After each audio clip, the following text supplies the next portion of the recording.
नमस्कार विद्यार्थ्यांनो, 7वी द्वितीय सत्र परीक्षा समाजशास्त्राचा पेपर आपण आता इथे बघत आहोत आणि याचा पेपरमधील एकूण एक प्रश्नाचं उत्तर मी तुम्हाला ते सोडून दाखवणार आहे. सो पहिला प्रश्न एका शब्दात उत्तर लिहा.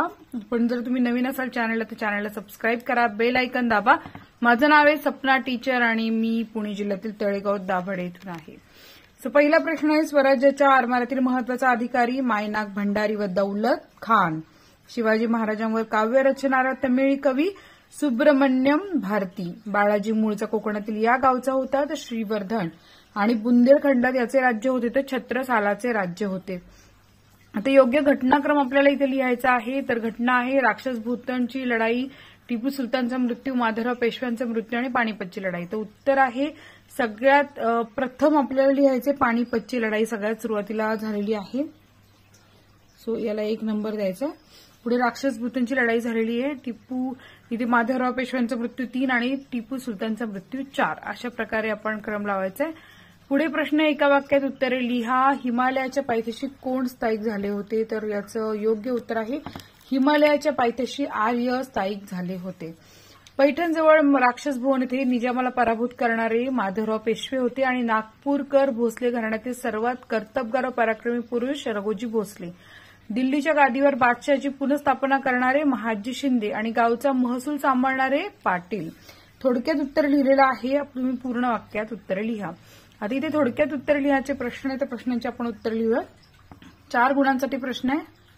तर आपला प्रश्न आहे औरंगजेबाने आपला मोर्चा आदिलशाही व कुतुबशाही या राज्यांकडे वळवला. उत्तर आहे औरंगजेबाने आपला मोर्चा आदिलशाही आणि कुतुबशाही या राज्याकडे वळवला कारण त्याला दक्षिणेकडील आपली सत्ता मजबूत करायची होती आणि या राज्यांवर विजय मिळवून मुघल साम्राज्याचा विस्तार करायचा होता. पुढचा प्रश्न आहे चौथाई म्हणजे काय? उत्तर लिहा. चौथाई म्हणजे महसुलाचा 1/4 भाग जो मराठा शासक त्याच्या हद्दीतील प्रदेशांकडून संरक्षणाच्या बदल्यात वसूल करत होते. तिसरा प्रश्न आहे राजाराम महाराजांनी जिंजीला जाताना स्वराज्याच्या रक्षणाची जबाबदारी कोणावर सोपवली? उत्तर आहे राजाराम महाराजांनी जिंजीला जाताना स्वराज्याच्या रक्षणाची जबाबदारी रामचंद्र अमात्य, शंकराजी, नारायण सचिव, संताजी घोडपळे, धनाजी जाधव यांच्यावर सोपवली. पुढचा जो प्रश्न आहे ना तो तिसरा प्रश्न आहे. याच्यामध्ये म्हटलं माहिती लिहायची अटकेवर मराठ्यांचा ध्वज फडकला. या प्रश्नाचं उत्तर तुम्हाला असं लिहायचंय की नजीब खान हा रोहिल्यांचा सरदार होता. उत्तर भारतातील मराठ्यांचे वर्चस्व त्याला सहन होत नव्हते. 2 नजीब खानच्या सांगण्यावरून अब्दालीने भारतावर पुन्हा स्वारी केली. 3 ही त्याची 5वी स्वारी होती. दिल्ली लुटून तो अफगाणिस्तानात परत गेला. 4 रघुनाथराव व मल्हारराव होळकर हे पुन्हा उत्तरेत गेले व दिल्ली ताब्यात घेतली. आणि 5 अब्दालीच्या अधिकाऱ्याला पिटाळलं आणि पंजाब ताब्यात घेतला. 6 अब्दालीच्या सैनिकांचा पाठलाग करत मराठी इसवी सन 1758 मध्ये अटकेपर्यंत गेले आणि अटकेवर मराठ्यांचा ध्वज फडकवला. पुढचा जो प्रश्न आहे ना तो आहे महाराष्ट्रातील सण समारंभ. तर याच्याबद्दल आपल्याला माहिती लिहायची आहे. तर ती लिहिताना आपण लिहायचंय की गुढीपाडवा, नागपंचमी, बैलपोळा, दसरा, दिवाळी, मकर संक्रांत, होळी, ईद इत्यादी सण उत्सव लोक साजरे करत असत. 2 पेशव्यांच्या काळात गणेश उत्सव मोठ्या प्रमाणात साजरा केला जायचा. 3 दसरा हा 3.5 मुहूर्तांपैकी एक असल्याने तेव्हापासून शुभ कार्याची सुरुवात लोक करायचे. या दिवशी शस्त्रास्त्रांची पूजा करत, सीमोल्लंघन करत. दुसरा जो प्रश्न आहे एकमेकांना आपट्याची पाने देत दिवाळीत बलिप्रतिपदा आणि भाऊबीज विशेष करून साजरी करत. खेड्यापाड्यात जत्रा भरायच्या. जत्रेच्या वेळी कुस्त्यांचे फळ भरत असत. गुढीपाडवा या दिवशी गुढी उभारून हा सण साजरा करायचे. आता कान्होजी आंग्रेंचा प्रश्नाचे उत्तर असं लिहायचं. कान्होजी आंग्रे हा मराठ्यांच्या आरमाराचे प्रमुख होते. त्यांनी महाराणी ताराबाई यांची बाजू घेतली. त्यांनी शाहू महाराजांच्या मुलखावर हल्ले केले. त्यामुळे त्यांच्यासमोर कठीण परिस्थिती निर्माण झाली. या परिस्थितीमध्ये त्यांनी बाळाजीला कान्होजी आंग्रे विरुद्ध पाठवले. बाळाजीने युद्ध टाळून मुत्सद्देगिरीने कान्होजी शाहू महाराजांकडे वळवले. याच्या पुढची जी प्रश्नपत्रिका आहे ना ती नागरिक शास्त्रावरती. शासनाची आर्थिक मदत घेणाऱ्या शाळांमध्ये धार्मिक शिक्षण सक्तीचे करता येत नाही. हक्कभंगासंबंधीची आपली तक्रार न्यायालय विचारात घेते. 3 नागरिकांना धार्मिक अधिकार असले तरी भारत हे एक धर्मनिरपेक्ष राष्ट्र आहे. भारतीय संविधानाने डॅश डॅश पालन करणे हा दखलपात्र गुन्हा मानला आहे. तर हे तुम्ही उत्तर मला सांगायचे. खालील विधान सत्य की असत्य बघा. शासनाद्वारे आरोग्य सुविधांसाठी विविध उपाययोजना राबवल्या जातात. होय. आणि राष्ट्राच्या दृष्टीने महत्वाच्या वास्तू स्मारकांचे संरक्षण करावे याचे उत्तर होय आहे. पुढचा जो प्रश्न आहे ना तो थोडक्यात उत्तर लिहा आहे. त्या प्रश्नाचं उत्तर लिहूया. प्रश्न आहे 14 वर्षाखालील बालकांना धोक्याच्या ठिकाणी कामावर ठेवण्यास मज्जाव केल्याचं उत्तर लिहायचं की संविधानाने एकीकडे शोषणाविरुद्धच्या हक्कातून पिळवणुकीच्या सर्व प्रकारावर बंदी घातली आहे, तर त्याचवेळी दुसरीकडे बालकांचे शोषण थांबवण्यासाठी विशेष तरतुदी केली आहे.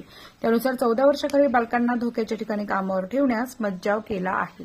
आता दुसरा प्रश्न आहे धार्मिक कर लावण्यास संविधान प्रतिबंध करते. याचं उत्तर आहे संविधानाने नागरिकांना धार्मिक स्वातंत्र्य दिले, परंतु शासनाला धार्मिक कर लादण्यास मनाई केली आहे. आणि 2 धार्मिक कराचा उपयोग विशिष्ट धर्माच्या प्रोत्साहन देण्यासाठी केला जाऊ शकतो, म्हणून धार्मिक कर लादण्यास संविधानाने शासनाला प्रतिबंध केला आहे.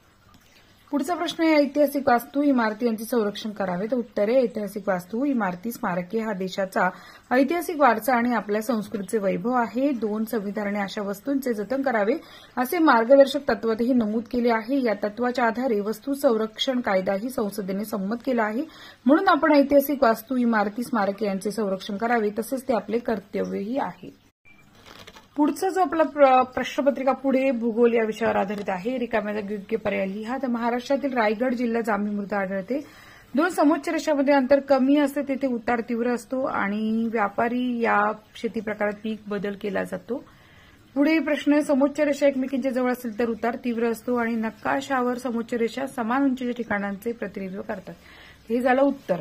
आता पुढील विधाने चुकी बरोबर बघा. सखोल शेती शेतजमिनीचा आकार खूप मोठा असतो, तर हे चूक आहे. विस्तृत शेतीत मनुष्यबळाचा मोठ्या प्रमाणात वापर होतोय, बरोबर आहे. विश्व दिनाच्या तारखा प्रत्येक वर्षी बदलत असतात, हे चूक आहे. महाराष्ट्रातील दख्खनच्या पठारावर रेगूर मृदा आढळते, ते बरोबर आहे. आणि महाराष्ट्रातील बीड जिल्हा सीताफळांच्या उत्पादनासाठी प्रसिद्ध आहे, हे अगदी बरोबर आहे. पुढचा प्रश्न आहे एका वाक्यात उत्तर लिहायची. समोच्चता दर्शक नकाशाचा वापर कोणाकोणाला होतो. तर भूगर्भ शास्त्रज्ञ, पर्वतारोहक, बांधकाम व्यावसायिक किंवा सैन्यातील लोक. प्रदेशातील भूखंडाचे व उंचीचे वितरण कशाच्या साहाय्याने दाखवता येते. उत्तर समोच्च रेषांच्या साहाय्याने दाखवता येते. आणि महाराष्ट्रातील कोणता जिल्हा संत्र्याच्या उत्पादनासाठी प्रसिद्ध आहे. तर नागपूर जिल्हा प्रसिद्ध आहे. आता पुढचा प्रश्न थोडक्यात उत्तर लिहायची. यासाठी तुम्हाला इथे 3 प्रश्न दिले, त्याची उत्तरे आपण आता इथे लिहूयात.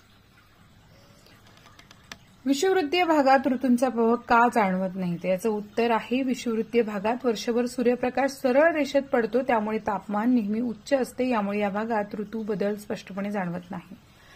दुसरा प्रश्न आहे केंद्रित व विखुरलेल्या वस्त्यांमध्ये फरक लिहा. त्याच्यामध्ये केंद्रित वस्ती म्हणजे घरे एकमेकांच्या जवळ जवळ असतात आणि त्यामध्ये वस्ती सघन असते. विखुरलेली वस्तू म्हणजे घरे दूर असतात आणि विखुरलेली असतात, त्यामुळे वस्ती विरळ असते. तिसरा प्रश्न आहे शेतकऱ्यांना समोच्च रेषा नकाशांचा उपयोग कसा होईल. त्याचं उत्तर आहे समोच्च रेषा नकाशे जमिनीच्या उंचीतील फरक दर्शवतात, त्यामुळे शेतकऱ्यांना जमिनीचा उतार व पाण्याची दिशा समजते, त्यामुळे त्यांना शेतीची योजना राबवण्यासाठी, योग्य ठिकाणी पाणी व्यवस्थापनासाठी आणि जमिनीची धूप थांबवण्यासाठी मदत होते. पुढचा आपला शेवटचा प्रश्न आहे माहिती लिहा. कोणतेही 2 वाडी व ग्रामीण वस्ती या 2 मानवी वस्तीमध्ये फरक स्पष्ट करायचा आहे. तर वाडी ही लहान लोकवस्ती असते, ज्यात काही घरे व कमी लोकसंख्या असते. वाड्या सहसा डोंगराळ किंवा दुर्गम भागात आढळतात, तेथील लोक शेती व पशुपालनावर अवलंबून असतात. आणि ग्रामीण वस्ती ही वाडीपेक्षा मोठी असते आणि यात जास्त घरे आणि लोकसंख्या असते. ग्रामीण वस्त्या सपाट मैदानी प्रदेशात आढळतात आणि तेथील लोक शेती, व्यवसाय आणि इतर कामात गुंतलेले असतात. सखोल धान्य शेती. सखोल धान्य शेती म्हणजे जमिनीचा जास्तीत जास्त वापर करून धान्य उत्पादन वाढवणे. यात एकाच जमिनीत वर्षभर विविध पिके घेतली जातात. यासाठी आधुनिक तंत्रज्ञान, उच्चता उत्पादन देणारी बियाणे आणि रासायनिक खतांचा वापर केला जातो. मृदा संधारणाचे उपाय. मृदा संधारण म्हणजे जमिनीची धूप थांबवणे आणि तिची सुपीकता टिकवणे. वनराई, मातीच्या कडेला झाडे लावणे. आच्छादन, जमिनीवर पालापाचोळा किंवा इतर नैसर्गिक वस्तूंचे आच्छादन करणे. बांध घालणे, शेताच्या कडेला मातीचे बांध घालणे. आणि पीक फेरपालट म्हणजे जमिनीत वेगवेगळ्या प्रकारची पिके घेणे, ज्यामुळे जमिनीची सुपीकता टिकून राहते. तर आपण इथे पूर्ण प्रश्नपत्रिका सोडवली आहे. व्हिडिओ आवडल्यास लाईक करा, चॅनल सबस्क्राईब करा. धन्यवाद.